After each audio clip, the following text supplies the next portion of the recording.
Welcome back, everybody. Thank you for watching another video. Tonight we're going to have a look at another classic drop point blade designed by Cjrb. We're going to have a look at the Taiga.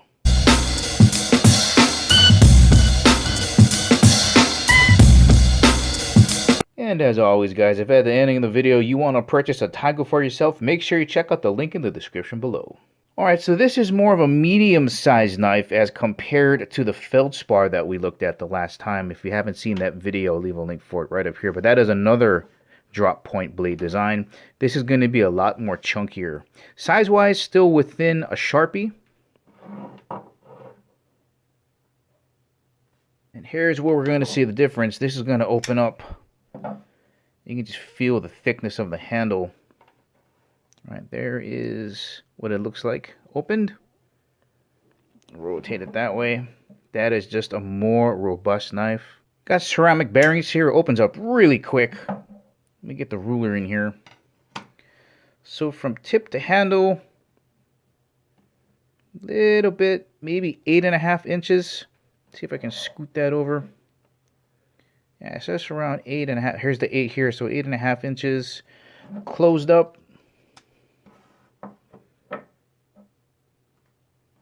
About 4, it's almost 5 inches, just about there, like 4 3/4. And just to give you a size reference on the blade, we don't want to use that one here.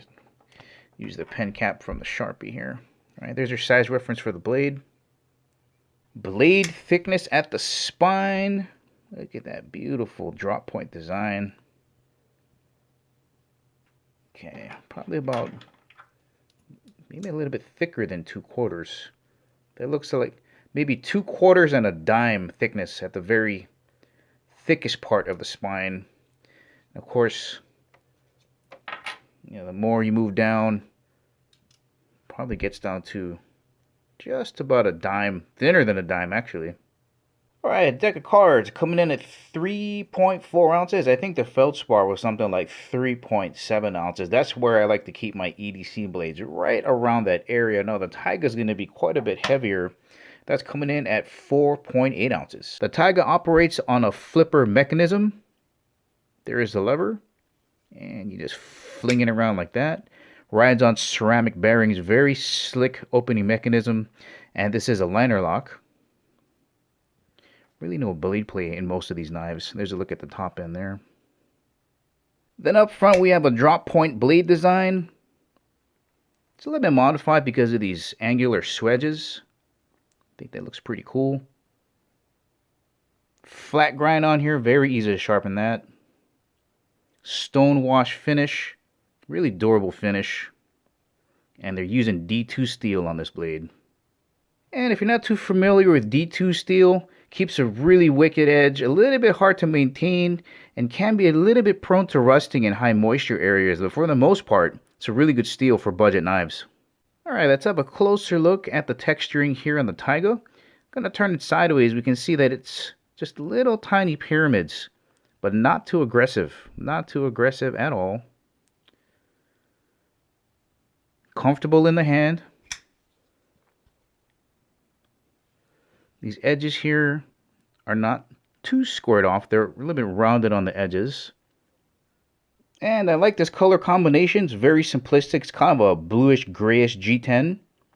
There's a few other options available, but I like how simple this looks. Just two tones, the bluish gray and the silver. You don't have to worry about scratching any coatings. Liners are full. They run all the way through.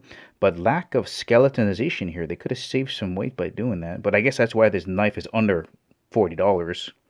No back spacer. They went with standoffs. I like this look. Again, debris just falls through. Most of the time, if you want to clean it, you can get a Q-tip in there and just kind of clean it out. But like with most knives now, they're serviceable. Here's a look at the torque screws. You can take these apart, clean them, lubricate them. Here's a look at the pivot area. And we got a nice deep carry pocket clip, comes all the way up here. Integrated lanyard loop. And it is reversible to the other side. And this is a tip up carry. And most people are going to be able to get their full grip on this handle. Really comfortable grip. Got these nice finger grooves up here for your index finger. Could have used a little bit more scalloping up here. And you got curves for your bottom three. Comfortable grip. The flip lever acts as a finger guard. Also, when you're sneaking up here to the finger choil, you can kind of push back here and use this as a way to control what you're trying to carve into. So I like that feature as well. And let me close by saying this. If you look at the value of this knife, we're talking under $40.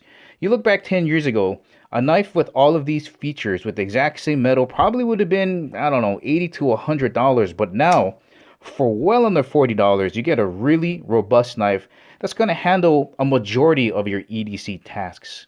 Well, alright guys, that was your look at the Taiga from Cjrb. Remember, if you want to purchase this knife, make sure you check out the link in the description below. Thank you for watching. I'll catch you in the next video.